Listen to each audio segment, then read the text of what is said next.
I welcome you to my church. Now, why do I call it my church? I was here from the beginning for the groundbreaking, for brick by brick, and I was right here. And each time I stand in this sanctuary, it just amazes me how quickly it came about. Because in 1957, this was just a vacant lot, or not vacant, there was a lovely concrete block building on here that had been a tin shop and a pub. Good start for Presbyterians, isn't it? So we had the Presbytery of Knoxville, as it was then, bought that lot and said it was a lovely building, just plain old block, and a big sign in front that said Rivermont Presbyterian Church. So if you had driven by, you might have been in shock as you looked over and thought, well, that's where I want to go. But there were 31 people who started this church, and they met very faithfully. They began with prayer, which, as you looked at that building and everything else, you knew it needed it. So they met very faithfully and did all of the hard work to get it going. And that was not an easy job. And that's how I learned a message in stewardship. I was not one of those 31, but I came very shortly because my husband and I had just come back from living in Germany for 2 years to think we were going to settle down and have a normal life. And I was approached and said, would you come and help us begin a church? And that was definitely not on my mind at the time. But we did. They were all friends of mine that I had grown up with. And so we started the Rivermont Presbyterian Church in 1958. And it took a lot of time. That's one of the parts of the stewardship that you want to think about, is the amount of time that you give at your church. And I could not tell you in numbers the amount of time it took. But we met and we prayed and we visited around the neighborhood and we gathered a goodly group of people. And in 1958, not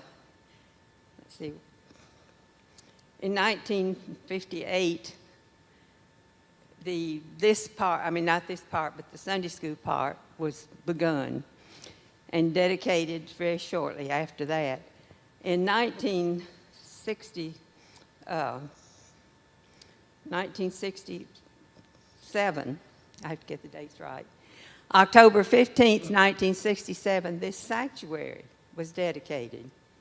So in 10 years' time, 20 years, we had this whole building program. And as I look around and think about the time that we all put in it and the amount of time it took, it was very encouraging to think. But we seemed to always be building, always be raising money. But the time took for everything. We took time to plan. All of a sudden, the building was here. We needed a Sunday school. Well, we started the Sunday school under the trees and on the front porch of Rivermont School and in the Lupton City School. And the nursery was in the basement of the church manse that we built 2 roads over. And in order to get to church on Sunday morning, you had made the rounds to take your children to the nursery, take the older ones over to the Rivermont School, to the porches and the hallways, and then come to the little block building before this was built. And so you had made the rounds. But we had to get a Sunday school program organized for adults and for children. We organized ourselves to death, I guess, because we felt the First Presbyterian was our thing that we were following. They had all these varied programs, therefore we must have all these varied programs. So we had the youth, we had the women of the church, the men of the church, you name it, we had it. We had basketball team, we had softball team. I can't think of anything we missed out on. We had vacation Bible school under the trees. We tried to do everything we thought a church ought to do, so we were very busy. And that was involving our talents. It's another part of stewardship. We found talents we didn't know we had. I don't know whether you'd really call them talents, but we did when something came up and needed to be done. We did it. You couldn't look around and say, oh, Mrs. So-and-so always does that, because she wasn't here. it was us. And so we learned to do things. We've had a good program that has gone on ever since with developing. We've sponsored a school. Scenic Land School began here for perceptually handicapped children till they had to have more room. Now we have the Early Learning Center. We've had various other organizations. We've sponsored the North River Y met here until they could build their building. And we've gone into just about every program, mission programs. We've been to Haiti. We've developed a missions program there, the food program, and I can't remember the exact name of it.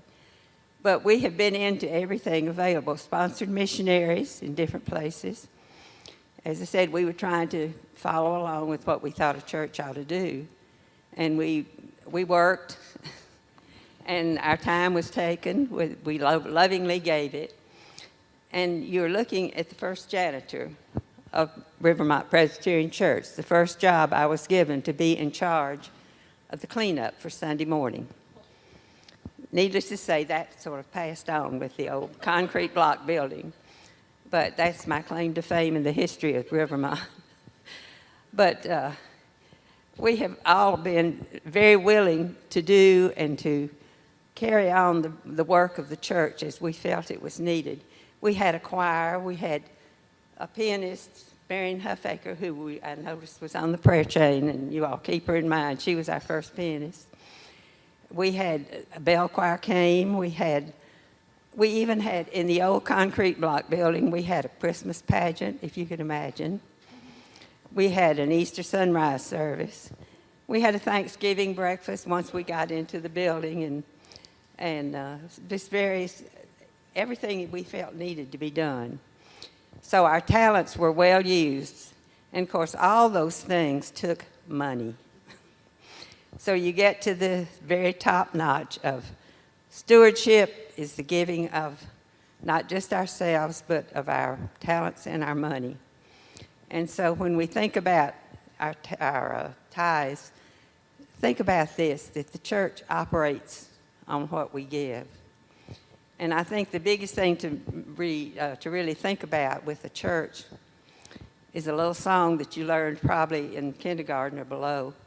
The church is not a building. The church is not a steeple. The church is not a resting place. The church is the people. So who are the people? If you're not here, the people.